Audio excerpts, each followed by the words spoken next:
Bab 580, mencoba yang terbaik untuk melawan takdir. Lama kemudian, Su Zimo terbangun. Secara bertahap, panca inderanya mulai pulih. Hal pertama yang dicium Su Zimo adalah aroma samar buku dan tinta.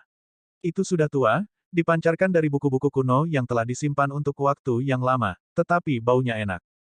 Setelah itu, penglihatannya berangsur-angsur menjadi jelas. Lingkungannya gelap dan bintik debu yang tak terhitung jumlahnya melayang di depannya. Berjuang untuk duduk, Su Zimo menemukan bahwa dua lempengan kayu menempel di pergelangan tangan kanannya, menstabilkan luka-lukanya. Otot-ototnya masih terasa sakit dan nyeri. Apakah aku tidak mati? Su Zimo melihat sekeliling. Serangkaian rak buku kayu berdiri di sekelilingnya dan masing-masing dipenuhi dengan banyak buku kuno. Kebanyakan dari mereka dipenuhi debu dan seharusnya tidak digunakan untuk waktu yang lama. Di permukaan, ini tampak seperti ruang kerja tua yang sangat luas, setidaknya ada beberapa ribu buku kuno di sini. Su Zimo hanya bisa merasakan kepalanya berputar dan kesadarannya masih kabur. Dia ingat melompat ke lembah pemakaman naga setelah dikejar oleh Dao Being Xuan Yu. Namun, dia tidak bisa mengingat apapun setelahnya. Sambil menggelengkan kepalanya, Su Zimo melihat sekeliling dan secara tidak sengaja melihat tripod persegi perunggu di sampingnya, secara bertahap mengingat beberapa hal. Saat dia melompat ke lembah pemakaman naga, dia awalnya berpikir bahwa kematiannya sudah pasti. Namun, ketika dia melihat rubah kecil yang pingsan di pelukannya, dia merasa jantungnya sakit.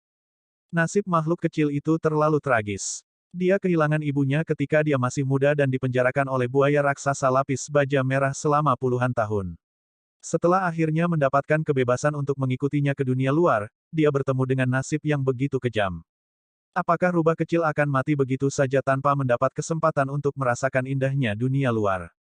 Tidak tahan memikirkan hal itu, Su Zimo membuka tas penyimpanannya dan menarik tripod persegi perunggu dengan sekuat tenaga, bersembunyi di dalamnya bersama rubah kecil.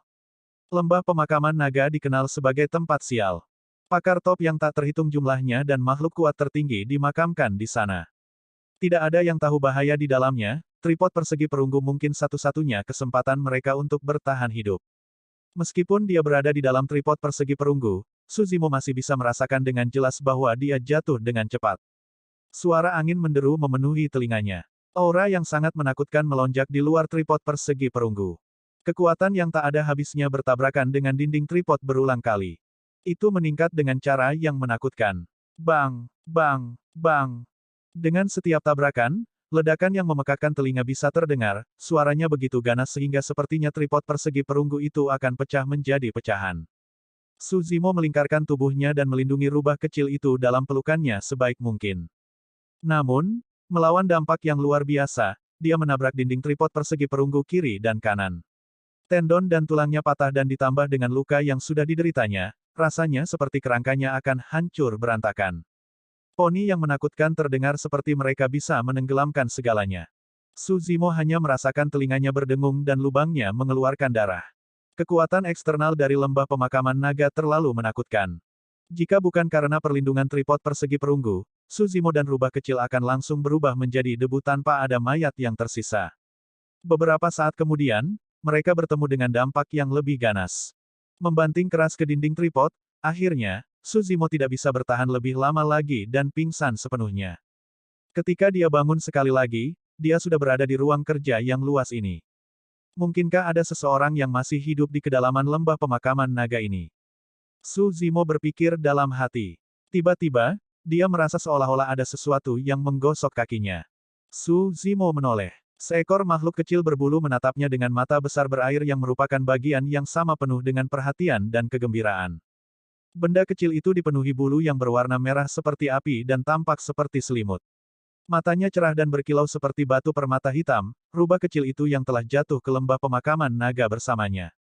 Sebelumnya, rubah kecil terluka oleh Dao Being Xuan Yu. Tapi sekarang, dia tampak seperti sudah pulih. Su Zimo merasa sedikit terhibur. Saya baik-baik saja. Su Zimo tersenyum ketika dia merasakan kekhawatiran datang dari rubah kecil itu. Meskipun lukaku lebih serius kali ini, aku akan baik-baik saja setelah memulihkan diri untuk sementara waktu. Saat dia mengatakan itu, dia mencoba berdiri.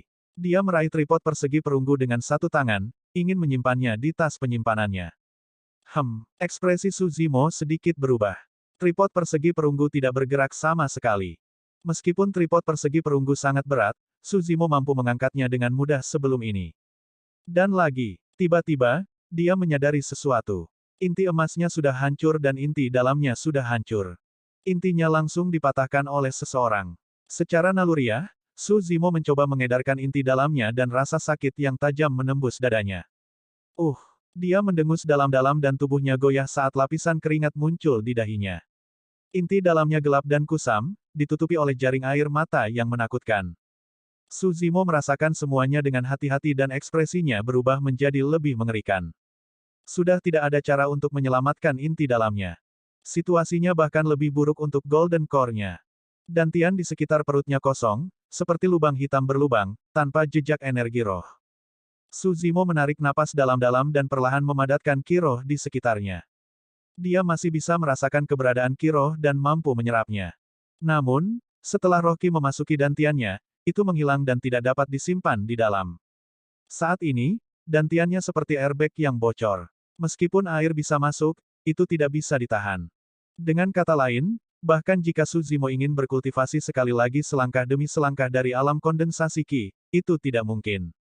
Itu juga alasan mengapa hukuman paling kejam bagi seorang kultivator adalah melumpuhkan inti emas mereka. Itu karena mereka bahkan tidak akan mendapatkan kesempatan untuk berkultivasi lagi. Suzimo mengatupkan giginya dan tatapan pantang menyerah melintas di matanya saat dia menyalurkan garis keturunannya untuk menggerakkan tripod persegi perunggu dengan sekuat tenaga. Pada saat yang sama, dia menyerap ki roh dan memanfaatkan momen singkat ketika itu beredar di dalam tubuhnya untuk membuka tas penyimpanannya untuk menyingkirkan tripod persegi perunggu. Itu adalah langkah yang sangat sederhana. Namun, Suzimo mengeluarkan banyak usaha saat dia terengah-engah, bermandikan keringat dengan ekspresi pucat. Suzimo tertawa getir. Sampai titik kultivasinya ini, dia telah mengalahkan semua pembudidaya lain dari tingkat yang sama dengan cara yang gigih dan bahkan telah melintasi alam utama untuk membunuh lawan-lawannya. Dia dikenal sebagai monster nomor satu yang menjelma dalam sejarah bagi faksi-faksi besar. Untuk berpikir bahwa dia akan berakhir dalam keadaan seperti itu suatu hari nanti. Meskipun Suzimo masih memiliki kekuatan garis keturunan yang luar biasa, itu tidak mungkin lagi jika dia ingin bertarung melawan paragon sejati dari ranah inti emas. Tidak akan datang hari di mana dia bisa membalas dendam pada Dao Being Xuan Yu. Apakah ini akan menjadi takdirku? Suzimo mencengkeram tinjunya dengan sangat kuat hingga buku-buku jarinya memutih. Aku tidak mau menerimanya. Saya menolak untuk menerimanya. Aku marah. Aku akan melawan takdirku bahkan jika itu membutuhkan semua yang kumiliki. Bahkan ketika kukunya yang tajam menembus telapak tangannya dan darah mengalir keluar, Suzimo tidak menyadarinya, bahkan ada kilatan darah iblis samar yang bersinar dari kedalaman matanya. Rubah kecil itu berjongkok di samping kaki Suzimo dan menatapnya dengan cemas. Meskipun dia tidak bisa berbicara, dia bisa merasakan rasa sakit dan tanpa henti di hati Suzimo saat ini. Tidak ada yang lebih putus asa selain kehilangan harapan. Tiba-tiba, sebuah nyanyian terdengar dari luar pintu. Demikianlah yang saya dengar, mengolah tubuh dengan welas asih dan menanamkan kebaikan ke dalam kebijaksanaan Buddha untuk mencapai pencerahan. Tiba di sini, dikenal sebagai dunia tak terukur yang tak terbatas, memberdayakan miliaran makhluk hidup. Suara itu murni dan tanpa cacat, bergema tanpa henti dan membersihkan pikiran seseorang. Seseorang sedang melantunkan sutra di luar. Bab 581, Kuil Buddha berusia 10.000 tahun. Suara itu menyela pikiran Suzimo. Seseorang benar-benar hidup di kedalaman lembah pemakaman naga. Suzimo mendorong pintu hingga terbuka dan berjalan keluar untuk melihat seorang biksu muda mengambil posisi lotus di atas sajadah. Telapak tangan biksu muda itu dirapatkan di depan dadanya saat dia melantunkan mantra dengan lembut. Suzimo tertegun sejenak. Dia berpikir bahwa siapapun yang tinggal di dasar lembah pemakaman naga pasti akan menjadi orang yang luar biasa. Namun, dia tidak menyangka akan menjadi biksu muda seperti itu. Biksu muda di depannya hanya paling banyak berada di ranah inti emas. Meskipun kultivasi Suzimo hilang, matanya masih tajam. Merasakan sesuatu, biksu kecil itu berhenti melantunkan mantra dan berbalik. Matanya jernih seperti air, seolah-olah mengandung ketulusan murni. Biksu kecil itu tersenyum lembut dan berdiri, menyapa dengan telapak tangan tergenggam, "Pelindung, kamu sudah bangun." Suzimo berjalan ke depan dan membungkuk. "Saya Suzimo. Terima kasih atas rahmat penyelamatan hidup Anda, rekan Taois." Petik 2. Kamu tidak perlu melakukan itu, pelindung. Biksu kecil itu tersenyum. Aku hanya membawamu ke sini karena tuanku merasakanmu. Menguasai. Nada suara Su Zimo dipenuhi dengan kejutan. Sepertinya biksu kecil ini bukan satu-satunya di dasar lembah pemakaman naga. Mengangguk, biksu kecil itu melihat ke arah aula raksasa tidak jauh. Namun, tuanku saat ini dalam pengasingan dan tidak akan melihat siapapun untuk saat ini. Pintu-pintu ditutup di aula megah tidak jauh. Su Zimo mengangguk dan bertanya, berapa lama aku tidak sadarkan diri? Sebulan atau lebih. Su Zimo mengerutkan bibirnya dalam diam, merasakan sedikit kepahitan di mulutnya. Karena kultivasinya hancur, kemampuan penyembuhan tubuhnya juga menurun secara besar-besaran, dia belum pulih sepenuhnya bahkan setelah sebulan. Setelah beberapa saat, Su Zimo bertanya lagi, bolehkah saya bertanya kapan tuanmu akan keluar dari pengasingannya? Aku tidak tahu. Biksu kecil itu menggelengkan kepalanya. Bisa besok, bisa setahun kemudian, atau bahkan 100 tahun kemudian. 100 tahun. Su Zimo tertawa getir. Merasakan kekecewaan Su Zimo, biksu kecil itu menghiburnya dengan tulus. Pelindung, tidak perlu terburu-buru. Waktu berlalu dengan cepat dan 100 tahun akan berlalu dalam sekejap mata, seperti kuda surgawi melintasi medan. Biksu kecil itu tampak seperti dia lebih muda dari 20. Kata-kata itu benar-benar tidak terdengar seperti seharusnya diucapkan olehnya dan tampak aneh. Biksu kecil itu melanjutkan, pelindung, jika Anda merasa bosan, Anda dapat dengan santai melihat-lihat sutra di kamar sutra. Sutra-sutra Buddhis itu mengandung banyak pengetahuan dan rahasia alam semesta. Bahkan orang tua yang bijaksana mungkin tidak dapat memahami kebijaksanaan di dalam sepenuhnya. Sutra-sutra itu mengandung kegembiraan tanpa akhir dan waktu akan berlalu tanpa disadari begitu Anda tenggelam di dalamnya. 100 tahun akan berlalu dengan cepat. Mudah bagi biksu kecil untuk mengatakan itu, tetapi Su Zimo benar-benar tidak dapat menarik minatnya. Karena malu menolak niat baik biksu kecil itu, Su Zimo mengangguk sambil tersenyum dan mulai mengamati sekelilingnya. Halaman itu tidak memiliki banyak bangunan, hanya 2. Salah satunya adalah kamar sutra dan yang lainnya adalah aula megah, bahkan tidak ada ruang meditasi. Ini adalah kuil yang sangat sederhana dan tua. Kuno dan tua. Hanya 2 struktur yang tampak seperti berasal dari masa lalu dan telah bertahan melalui perubahan musim dan pasir waktu. 2 kebun sayur ditanam di depan aula besar, memberi mereka makanan hijau. Pintu masuk utama kuil tua itu sangat rusak dan berderit karena embusan angin, seolah-olah bisa runtuh kapan saja. Mengapa ada kuil tua yang aneh di dasar lembah pemakaman naga? Su Zimo memiliki ekspresi yang hilang. Untuk sesaat, sebuah pikiran sepertinya melintas di benaknya.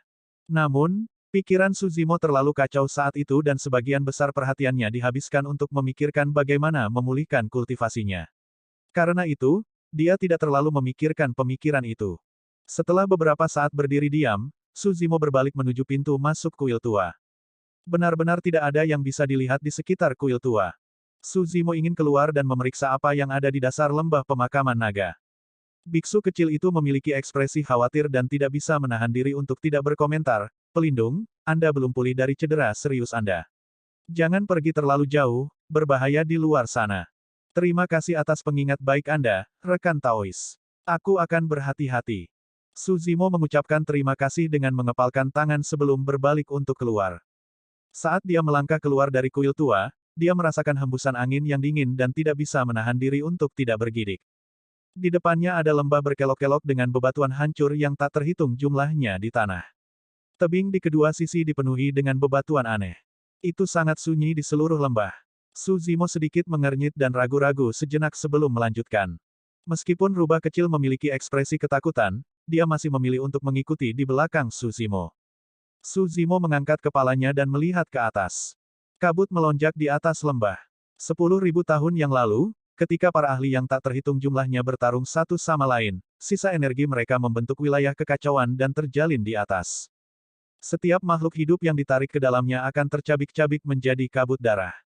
Sekarang kultivasi Su Zimo lumpuh dan dia telah kehilangan setiap metode untuk naik ke langit, mudah baginya untuk melompat turun dari atas, tetapi tidak mungkin baginya untuk kembali. Su Zimo menyadari bahwa jika dia tidak dapat memulihkan kultivasinya, kemungkinan besar dia akan menjadi tua dan menghabiskan sisa umurnya di dasar lembah ini. Namun, bagaimana dia bisa memulihkan kultivasinya? Inti emasnya sudah hancur berkeping-keping dan telah tersebar seluruhnya. Dantiannya sekarang adalah keberadaan bocor yang tidak dapat digunakan untuk mengumpulkan kiroh. Tidak ada cara baginya untuk memulihkan inti emasnya. Satu-satunya hal yang bisa dia pulihkan adalah inti batinnya. Meskipun inti dalamnya dipenuhi air mata, setidaknya masih utuh. Namun, bagaimana dia bisa memulihkannya? Su Zimo belum berkultivasi ke ranah mampu menyerap esensi dunia. Jika dia ingin melanjutkan kultivasi iblisnya, dia harus menggunakan sejumlah besar kekuatan hidup. Itu bisa berasal dari daging segar, atau harta langka, atau ramuan. Namun, selain dia, rubah kecil, biksu kecil dan tuannya dan dua petak sayuran biasa, tidak ada yang lain di dasar lembah pemakaman naga. Tanpa pengisian ulang, akan sulit untuk mengedarkan mistik klasik dari 12 Raja Iblis dari Great Wilderness, apalagi memulihkan inner core-nya. Meskipun Su Zimo tenggelam dalam pikirannya, langkah kakinya tidak berhenti saat dia terus berjalan maju secara naluriah. Setelah mereka melewati sebuah tikungan, rubah kecil itu tiba-tiba berhenti di jalurnya dan menggigit belalai Su Zimo, menahannya dengan sungguh-sungguh. Khawatir, Su Zimo tersadar dari pikirannya. Mayat tergeletak di tanah satu demi satu di depannya. Beberapa dari mereka diletakkan secara horizontal, beberapa dari mereka duduk di tanah sementara yang lain robek dan terdistorsi, mereka datang dalam berbagai bentuk dan posisi. Mayat-mayat yang berserakan di tanah memanjang sampai ke tepi lembah tanpa akhir yang terlihat. Su Zimo menyadari bahwa mayat-mayat ini seharusnya dikubur di sini di lembah selama bencana 10.000 tahun yang lalu. Meskipun 10.000 tahun telah berlalu, mayat-mayat itu masih asli dan tidak menunjukkan tanda-tanda pembusukan. Faktanya, Su Zimo melihat tubuh yang sempurna di antara mayat-mayat itu. Seberapa menakutkan ahli itu ketika dia masih hidup. Ini adalah orang-orang yang tubuhnya belum membusuk setelah 10.000 tahun. Tiba-tiba, Su Zimo merasakan kilatan merah bersinar dari sudut matanya dan berbalik untuk melihat secara naluriah. Pupil matanya mengerut dengan cepat dan bulunya berdiri. Beberapa tetes darah segar berceceran di dinding di sekelilingnya. Su Zimo hanya melihat sekilas dan merasakan rasa sakit yang menusuk menembus matanya, bola matanya terasa seperti akan meledak. Pakar mana yang memiliki darah itu sehingga menjadi mengerikan ini? Bahkan setelah 10.000 tahun, darah yang berceceran hampir membunuh Su Zimo. Saat itu, dia merasakan rasa bahaya yang luar biasa menyentak ke dalam pikirannya. Bab 582, Hantu. Angin jahat berhembus tanpa peringatan. 10 kaki jauhnya, hantu muncul satu demi satu, menghasilkan wajah mengancam yang memudar secepat mereka muncul. Su Zimo merasa jantungnya berdetak kencang saat dia tiba-tiba teringat sesuatu. Para prajurit dunia lain yang dibentuk di reruntuhan kian besar hanyalah pasukan tentara kekaisaran yang terkubur di masa lalu. Namun, orang macam apa yang dimakamkan di lembah pemakaman naga? Ini adalah orang-orang yang tubuhnya belum membusuk setelah 10.000 tahun. Ini adalah orang-orang yang darahnya berceceran di dinding memiliki kekuatan yang sangat besar. Prajurit dunia lain yang dibentuk oleh tentara kekaisaran sudah cukup untuk bertarung melawan inti emas. Jika demikian, seberapa menakutkan roh pendendam yang menghantui para ahli yang jatuh di sini. Cepat, ayo pergi. Su Zimo berteriak pelan dan memeluk rubah kecil itu, berbalik ke arah asalnya. Untungnya, mereka tidak jauh dari kuil tua. Dia bisa kembali ke sana dalam waktu puluhan napas dengan ledakan penuh tubuhnya. Ada tikungan di depan. Meskipun Su Zimo telah terganggu di sepanjang jalan, dia samar-samar dapat mengingat bahwa ini adalah satu-satunya tikungan yang dia belok. Dengan kata lain, dia akan bisa melihat kuil tua begitu dia berbelok di tikungan ini. Namun, setelah menuju, Su Zimo berhenti di jalurnya secara naluriah. Tidak ada kuil tua di depannya. Sebaliknya, ada mayat yang dipasang seperti gunung. Tidak jauh dari sana, sungai darah yang lengket mengalir, menghalangi jalan ke depan dengan bau darah yang memuakkan. Wajah-wajah menakutkan melayang di permukaan sungai dengan senyum sinis. Su Zimo menyipitkan matanya dan memfokuskan pandangannya. Pemandangan di depannya masih belum hilang. Sebaliknya, mayat-mayat itu menjadi hidup satu demi satu. Mereka berjuang dan berdiri dengan daging busuk yang tergantung di tubuh mereka. Perlahan, bergoyang, mereka terhuyung-huyung ke arah Su Zimo dengan bau busuk yang menjijikkan. Sepasang lengan menonjol satu demi satu dari sungai darah di depan juga. Banyak orang berlumuran darah merangkak ke pantai dan menyeringai cerah dengan mata merah. Su Zimo merasa kedinginan mengalir di punggungnya dan keringat dingin mengalir di dahinya. Rubah kecil itu bahkan lebih bingung dan membenamkan dirinya ke dalam pelukan Su Zimo, mengoceh. Dia menutupi matanya dengan cakarnya yang kecil dan tidak berani menjulurkan kepalanya. Hanya ada dua kemungkinan untuk apa yang ada di hadapan mereka. Pertama, itu berarti bahwa kamar sutra dan biksu kecil yang dia lihat sebelumnya adalah ilusi dan tidak ada kuil tua di dasar lembah pemakaman naga sama sekali. Kedua, dia tidak meninggalkan tempat awalnya. Dengan benar, dia akan melihat kuil tua yang tidak dikenal begitu dia berbelok di tikungan. Tapi sekarang, Su Zimo telah berlari sepanjang jalan dan tidak beristirahat sama sekali. Dia jelas merasa bahwa dia telah berbelok, namun, alih-alih jejak kuil lama, dia bertemu dengan gunung mayat dan sungai darah yang memiliki aura jahat yang deras. Kedua kemungkinan itu tampaknya tidak optimis baginya. Kemungkinan pertama berarti ada keberadaan yang sangat menakutkan di sini yang bisa menyihir panca inderanya dan memunculkan ilusi di hadapannya. Kamar sutra, kuil tua, dan biksu kecil semuanya palsu. Lembah pemakaman naga terbentuk 10.000 tahun yang lalu, bagaimana mungkin ada kuil tua di dasarnya? Satu-satunya hal yang Su Zimo percayai adalah mata biksu kecil yang jernih seperti air. Mata itu tidak mungkin palsu sama sekali. Kemungkinan kedua adalah Su Zimo menemukan apa yang dikenal di alam fana sebagai dinding hantu. Dia merasa bahwa dia telah berlari ke depan tanpa henti tanpa istirahat sama sekali. Pada kenyataannya, dia tidak meninggalkan tempat itu sama sekali. Ada hantu jahat yang membutakan panca inderanya dengan menggunakan kekuatan dharma tertinggi, menyebabkan dia berlari berputar-putar setelah kehilangan arah. Tiba-tiba, Su Zimo merasa ada sesuatu yang mengembus di belakang lehernya. Seketika, rambutnya berdiri. Tanpa berpikir, matanya bersinar keras saat dia menamparkan terbalik. Piak, tinjunya terbang di udara dengan suara renyah. Tidak ada seorang pun di belakangnya. Su Zimo menarik napas dalam-dalam. Tepat ketika dia akan berbalik, dia menemukan bahwa ada seorang wanita dengan rambut acak-acakan berdiri tidak jauh, mengenakan blus putih dengan noda darah di atasnya. Punggung wanita itu menghadapnya dan wajahnya tidak terlihat saat dia berdiri di sana tanpa bergerak. Keberadaan apapun di dasar lembah pemakaman naga jelas jauh lebih menakutkan daripada yang ada di reruntuhan kian besar. Para prajurit dunia lain di reruntuhan itu tidak berwujud. Su Zimo tidak tahu betapa menakutkannya wanita ini di kehidupan masa lalunya atau seberapa besar pembalasan yang dia lakukan, tetapi ki jahatnya telah menjelma menjadi daging yang sebenarnya. Bahkan jika Su Zimo berada pada kondisi puncaknya, akan sulit baginya untuk lolos dari kematian jika dia menemukan keberadaan ini, apalagi fakta bahwa kultivasinya lumpuh sekarang. Dia tidak berani bertindak sembarangan dan menatap wanita berbaju putih itu dengan ekspresi tegang. Tiba-tiba, wanita berbaju putih itu bergerak. Segala sesuatu di bawah kepalanya tidak bergerak sama sekali. Namun, kepalanya terpelintir ke belakang dan menghadap Su Zimo secara langsung. Mulut, hidung, dan telinganya dipenuhi darah dan dia tidak memiliki bola mata, hanya sepasang rongga yang berdarah dan kosong. Wanita itu tersenyum menyeramkan dan lidah panjangnya yang merah dan mengerikan menjulur seperti ular. Rubah kecil itu baru saja menjulurkan kepalanya untuk melihat melalui celah di cakarnya ketika dia melihat itu. Ah! Dia berseru dan pingsan karena shock. Itu tidak mengejutkan, bahkan Su Zimo yang memiliki banyak pengalaman dunia merasa kedinginan menjalari tulang punggungnya dan anggota tubuhnya menjadi goyah. Wanita berbaju putih itu bergerak dan dengan embusan angin yang menyeramkan, menerjang ke depan. Su Zimo mengulurkan tangan kanannya dengan tergesa-gesa untuk bertahan. Tidak mungkin dia bisa mengancam wanita berbaju putih itu dengan kekuatannya. Tulang Phoenix surgawi mungkin satu-satunya yang bisa bekerja. Astaga! Tiba-tiba, wanita berbaju putih itu menghentikan langkahnya dan melihat ke bawah dengan waspada ke tangan kanan Su Zimo dengan rongganya yang kosong dan berdarah. Cek! Cek! Cek! Dia mencibir sinis dan dalam sekejap, menghilang tepat di depan mata Su Zimo. Su Zimo terkejut dan memeriksa sekelilingnya dengan tergesa-gesa.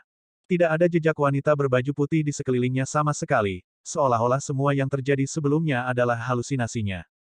Su Zimo tahu bahwa perbedaan di antara mereka terlalu besar. Meskipun wanita berbaju putih itu diciptakan dari ki jahat, kekuatannya kemungkinan besar tidak lebih lemah dari Void Reversions dengan kekuatan Dharma yang tak terbatas. Faktanya, dia bahkan mungkin sebanding dengan karakteristik Dharma. Di depan, mayat berdarah dengan daging busuk merangkak keluar dari sungai darah satu demi satu dan mendekat dengan cepat. Sosok berlumuran darah tiba-tiba menerjang dengan wajah mengancam, membuka mulutnya untuk mencoba dan menggigit leher Su Zimo. Su Zimo memutar tangan kanannya dan menggunakannya seperti belati, menusukkannya ke sosok berlumuran darah. Bersin, api melonjak. Tanpa mengeluarkan satu suara pun, sosok berlumuran darah itu diselimuti oleh nyala api yang terang. Mayat dan sosok berlumuran darah lainnya buru-buru berhenti di jalur mereka. Mereka adalah entitas jahat dan hal yang paling mereka takuti adalah kilat dan api. Secara alami, mereka bisa merasakan kekuatan mengerikan yang tersembunyi di tulang Phoenix surgawi. Meski begitu, Mayat dan sosok berlumuran darah menolak untuk pergi, hanya berdiri tidak jauh untuk menonton Suzimo dengan tatapan batu dan air liur menetes perlahan dari mulut mereka. Pada saat itu, sosok putih muncul diam-diam di belakang Suzimo dan secara bertahap terwujud. Itu adalah wanita berbaju putih yang hilang sebelumnya. Wanita berbaju putih itu menjilat bibirnya dan kilatan merah muncul di rongganya yang berlubang. Dia mengulurkan telapak kerangkanya yang bersinar dingin di ujung jarinya perlahan ke arah puncak kepala Suzimo. Bab 583, Sutra. Tiba-tiba, suara Sansekerta bergema melalui lembah, memiliki kekuatan bangsawan misterius yang gemetar. Om, Ma, Ni, Pa, Mi, Hom. Setiap kata Sansekerta tunggal yang diucapkan menyebabkan getaran yang luar biasa bergema melalui kekosongan. Mayat dan sosok berlumuran darah yang awalnya berada di depan Suzimo lenyap sama sekali. Tidak ada gunung atau mayat, juga tidak ada sungai darah. Semuanya hanya ilusi. Satu-satunya hal yang nyata adalah telapak kerangka putih menyeramkan yang melayang di atas kepala Suzimo. Tidak jauh dari situ, seorang biksu kecil berjalan perlahan. Meskipun dia masih muda, dia bermartabat dengan cara dharmanya saat dia menatap ke belakang Suzimo dengan dua cahaya surgawi yang bersinar dari matanya. Dia memegang seutas manik-manik Buddha di tangan kanannya dan melantunkan bahasa Sansekerta tanpa henti. Ada kursi teratai di telapak tangan kirinya yang memancarkan cahaya misterius. Saat biksu kecil itu berjalan, ilusi yang awalnya berada di barisan Suzimo tersebar dan jurang berkelok-kelok muncul kembali. Dia berdiri di tikungan di lembah dan kuil tua yang rusak itu tidak jauh. Ketika wanita berbaju putih itu melihat biksu kecil itu, ekspresinya tiba-tiba berubah gelisah. Soket berdarah di wajahnya menatap kursi teratai di tangan biksu kecil itu dengan ragu-ragu, tampaknya berhati-hati. Makhluk jahat, apa yang kamu tunggu? Meninggalkan. Biksu kecil itu berteriak pelan dengan ekspresi tegas. Dia mengangkat tangan kirinya dan mendorong kursi lotus dengan lembut ke arah wanita berbaju putih itu.